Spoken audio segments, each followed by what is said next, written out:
Hey guys, welcome back to my series on cooking basics and essentials. This is episode 6, so if you guys haven't checked out the other episodes, you can click the link right up here and see the other episodes. Today I want to talk to you about labeling and storing. Now this may seem really rudimentary and something that you may think that, wait, what's the need for that?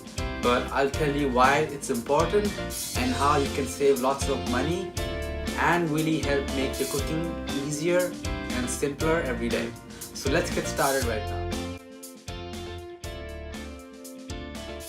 So I think the best way to explain why having containers and label is so important is to describe my experience when I first really dove into the world of cooking and really exploring new things. So I had bags upon bags of different types of lentils, then there's rice, spices, and as you know, I was a student, I still am, and the cheapest stuff comes in these cheap bags, and at first it's really convenient because you open the bag and it's right there. But when you start getting more and more spices, it just piles up.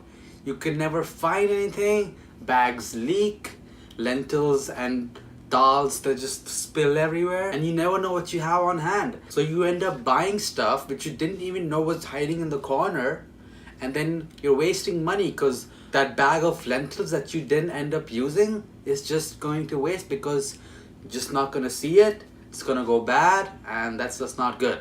And I want to mention spices was the biggest hassle in my life because I had so many spices and each one of them had their own special plastic bag, and I could never find the one that I wanted. What I started doing is I went to the dollar store. I bought these really cheap jars to store my beans and rice and other dried goods, and other small spice jars to store all my spices. And with the help of my cheap label maker, I labeled all of that. So on these labels, I can easily say the name, and I can even get important information from the packaging, such as how many cups weighs how many grams. So when you're meal prepping, when you want to make food to the T, then you can measure it to the gram, and the information is always right there under the jar. I think with spices, I have it right on the top of the covers.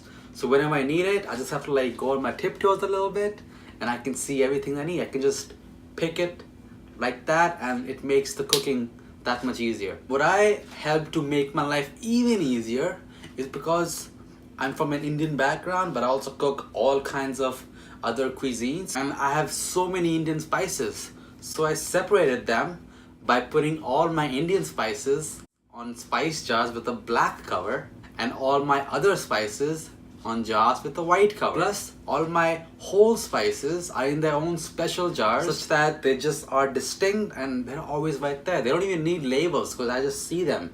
You see the beautiful whole spices. My favorite one, by the way, is green cardamom. And the most important aspect, which I can't stress enough, is you can always see with these glass jars how much you have left. It's always right there in front of your eyes.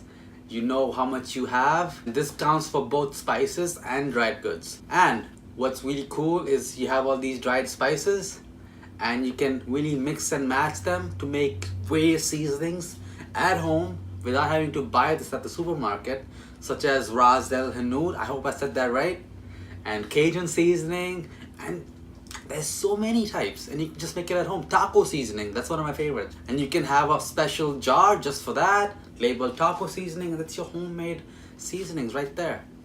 And it's all personalized, and I just love it. And I really hope that you may get inspired by this, and you're gonna try it out. And if you do, you know what you're gonna do in the comments down below, or why you wouldn't want to do it. And leave a dislike if you don't like it.